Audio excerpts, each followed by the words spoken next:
एक शेर दहाड़ता है तो पूरा जंगल हिल जाता है, लेकिन एक चीता दहाड़ नहीं सकता। और क्या क्या फर्क है कैट फैमिली के बाकी सदस्यों से, ये भी देखिए।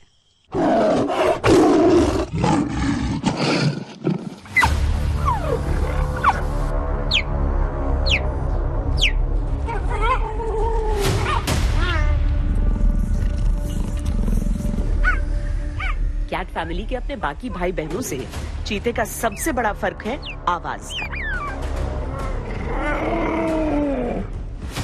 कैट फैमिली में शेर, बाघ, तेंदुआ, जैगुआर जैसे जीव आते हैं।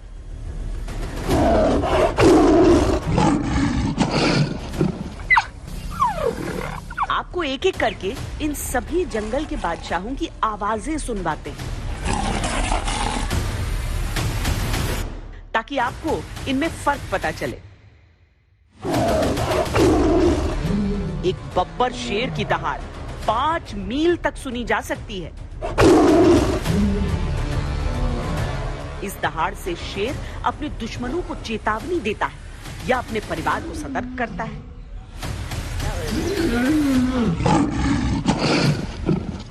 ये एक रॉयल बंगाल टाइगर की दहाड़ है। एक बाघ की दहाड़ 2 मील दूर तक सुनी जा सकती है।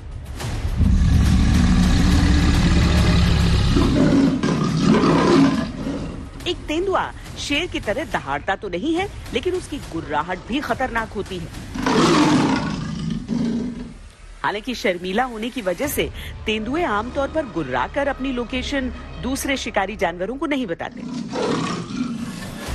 एक जैगुआर भी तेंदुए की ही तरह खामोशी से शिकार करता है।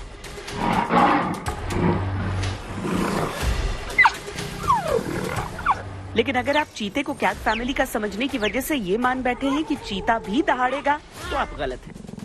चीते की आवाज आमतौर पर बिल्लियों की तरह होती है। चीतों के हलक में जो स्वर यंत्र होते हैं वो फिक्स्ड होते हैं। उनके वोकल कॉर्ड्स भी फिक्स्ड होते हैं, जिससे वो दहाड़ नहीं पाते।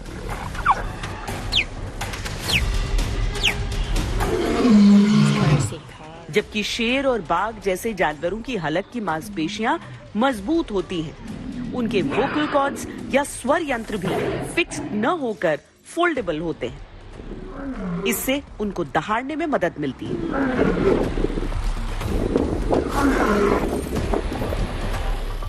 चीते की रफ्तार 120 किलोमीटर प्रति घंटा होती है, जबकि शेर 80 किलोमीटर प्रति घंटे की रफ्तार से दौड़ सकता है।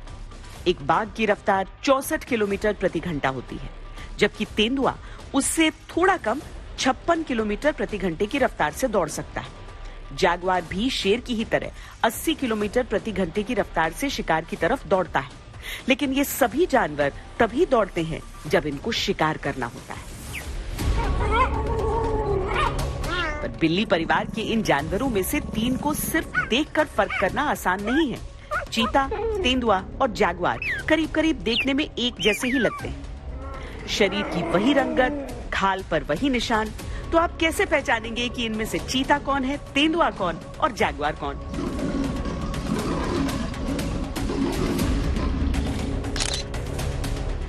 चीता बिग कैट फैमिली का एकमात्र ऐसा सदस्य है जिसके चेहरे पर आंखों के निचले हिस्से से लेकर मुंह तक काला रंग नजर आता है। चीता 1 से 1.5 मीटर लंबा होता है। इसका वजन 34 से 54 किलो के बीच होता है। हल्के वजन के कारण ये तेज दौड़ता है। तेंदुए के पूरे शरीर पर भी स्पॉट होते हैं, लेकिन किसी फूल की पंखुड़ी जैसे बिखरे हुए। तेंदुआ पेड़ पर भी चढ़ पाने में सक्षम होता है, जबकि चीता पेड़ पर नहीं चढ़ सकता। अच्छा, तेंदुआ और चीता तो फर्क कैसे करेंगे? चीता बड़ा होना छोटे छोटे सिंगल मार्क्स रहते होते हैं, ऐसे होते हैं, ऐसे और तेंदुआ के ऊपर जो ना ग्रुप में समूह में बनते हैं, ऐसा गोल होता है। जैगुआर अमेरिका और अमेज़न के जंगलों में पाया जाता है। ये 6 फीट लंबे होते हैं, पूंछ 3 फीट की होती है, वजन करीब 159 किलो होता है। जैगुआर अक्सर मगरमच्छ को भी मार के खा जाते हैं। ये जो पूरा इलाका आप देख रहे हैं, ये कूनो नेशनल पार्क है। अगर समूचे पार्क के इलाके को हम देखें तो ये 1235 वर्ग किलोमीटर का इलाका है, जिसमें से जो कोर एरिया है वो 748 वर्ग किलोमीटर है।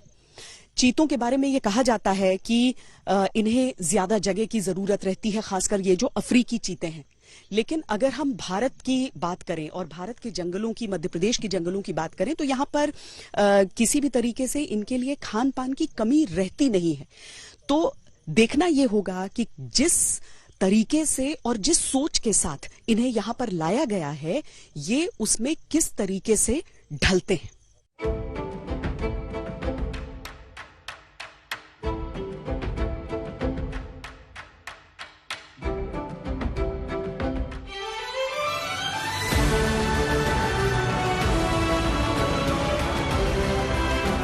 मिलिए आशा, ओबान, सिबिली, सियासा, सवाना, साशा और फ्रेडी से।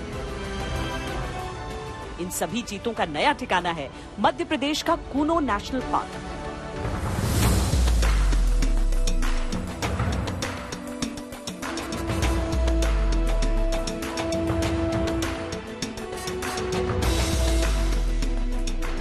अब ये 8 भारत के मेहमान नहीं है, कूनो नेशनल पार्क ही इनका घर है। यहीं ये भागेंगे, दौड़ेंगे, शिकार करेंगे, कूनो नेशनल पार्क में जिंदगी गुजारेंगे।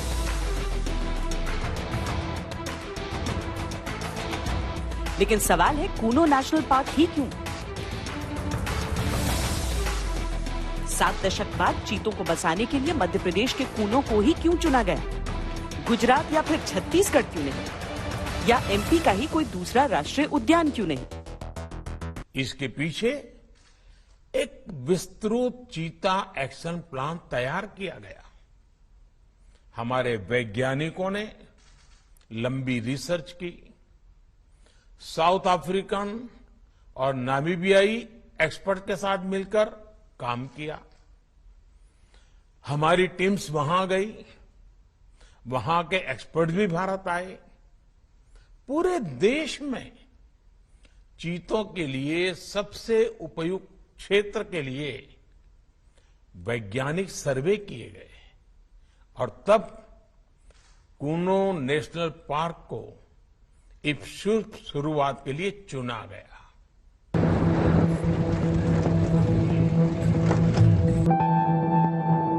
मध्य प्रदेश के श्योपुर और मुरैना के बीच का जंगली इलाका 1991 में कूनो नेशनल पार्क का इलाका पहले 359 किलोमीटर था, लेकिन 2018 में इसे नेशनल पार्क में तब्दील किया गया और 400 वर्ग किलोमीटर का इलाका और बढ़ गया। कुल मिलाकर इस पार्क का कोर एरिया 748 वर्ग किलोमीटर का है। कोई समस्या आनी नहीं है चीतों को। ये बहुत घना जंगल तो है, लेकिन इसके अलावा चीतों को यहाँ पे भागने की जगह खूब मिलेगी, जो बहुत ज्यादा जरूरी है। पानी की समस्या नहीं होगी। समस्या नहीं है। एक तो ये भी नदी भी है, कूनो नदी। इसके अलावा यहाँ पे खूब सारे पोखर भी बने हैं और अगर बहुत ज्यादा गर्मी पड़ती है, वैसे तो ये नदी साल भर पानी से भरी रहती है। स्टॉप डैम है, जिसके चलते कई जगहों पर अगर आप देखें तो यहाँ पर नदी में पानी रहता है, तो यहाँ पे बहुत ज्यादा पानी की किल्लत होती नहीं है, जबकि इसके बावजूद यहाँ गर्मी बहुत ज्यादा पड़ती है। लेकिन इसके अलावा यहाँ पे अंदर पोखर भी इतने हैं कि अगर कोई समस्या नदी सूखने की भी आती है, नदी मई के एकदम अंत में सूखती है, उसके बाद यहाँ पे बारिश आ ही जाती है, तो बारिश के चलते नदी में पानी रहता है। लेकिन अगर ये सूख भी गया तो पोखर में इतना पानी है जंगलों में अलग अलग जगहों पर कि चीते हों या दूसरे वन्य जीव हों, वो अपनी प्यास आसानी से बुझा लेते हैं।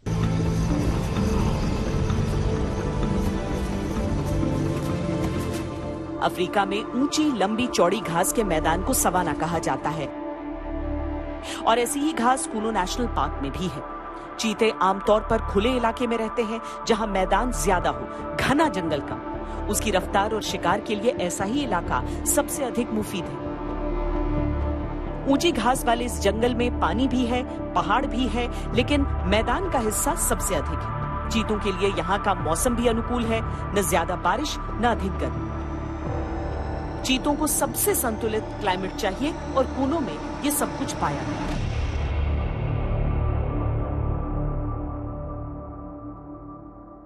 उसके पानी के रिक्वायरमेंट्स, वो सारी चीजें यहाँ पर पूरी होंगी। ये इसमें जो हमारे पार्टनर्स हैं बेसिकली जो साउथ अफ्रीका और नमीबिया से जो एक्सपर्ट्स हैं वो मल्टीपल टाइम्स यहाँ पे आए हैं। मल्टीपल टाइम्स उन्होंने यहाँ पे एक्सटेंसिवली घूमा है, देखा है, हैबिटाट को इवेल्युएट किया है और उसके बाद ही जब उन्होंने गो अहेड किया है कि नहीं ये चीता विल बी हैप्पी हियर, तभी हम लोग इसमें आगे बढ़ेंगे। और आने वाले दिनों में भी वो आते रहेंगे? अब बिल्कुल अभी एक्सपेक्टेड है कि हम साउथ अफ्रीका से भी एमओयू अभी होना बाकी है और एक बार एमओयू हो जाता है तो फिर आगे की मॉडलिटीज फिर डिसाइड होंगी। पर उत्साह बहुत है। हाँ बिल्कुल बहुत उत्साह है और उत्साह के साथ साथ सबके लिए बहुत गर्व की भी बात है कि चीता हम लोगों के देश में लगभग 75 साल के बाद में वापस आया है और सभी को यह आशा है कि ये जो एक प्रयोग हुआ है विश्व स्तर पर, ये प्रयोग सफल होगा और भारत देश इसमें इसको सफल करेगा। कूनो नेशनल पार्क में चीते को आहार के लिए भी कोई कमी महसूस नहीं होगी। चीतों को लाने से पहले यहाँ हजारों की संख्या में जानवरों को बसाया गया ताकि चीते शिकार कर सके। फिलहाल इस नेशनल पार्क में 10,000 से ज्यादा हिरण हैं, जो अलग अलग प्रजातियों के हैं, जिसमें चिंकारा और काला हिरण शामिल हैं। 27,000 के आसपास सांबर हैं, 29,000 के करीब चीतल, 5,000 नीलगाय, 4,000 के आसपास जंगली सुअर। लेकिन शुरुआती 1 महीने तक ये क्वारंटीन में रहेंगे और शिकार नहीं करेंगे। इन्हें मांस परोसा जाएगा। इस मांस को हमेशा पूरी जांच के बाद ही चीतों को दिया जाएगा। फिलहाल एक छोटे बाड़े में मौजूद ये सभी चीते जब 1 महीने के बाद एक बड़े इलाके में छोड़े जाएंगे, तब वो चीतल, नीलगाय, जंगली सुअर और सांबर का शिकार कर पाएंगे। उससे पहले के 1 महीने में इन चीतों को 2 से 3 दिन में मांस परोसा जाएगा और ये वेटेरिनेरियंस की राय पर निर्भर करेगा। 1 महीने तक इन चीतों की निगरानी के लिए खास ख्याल रखा जा रहा है। पेड़ों पर ट्रैप कैमरास को फिक्स किया गया है ताकि 24 घंटे इन चीतों की हर हरकत पर नजर रखी जा सके। इन सभी चीतों के गलों में रेडियो कॉलर्स लगे।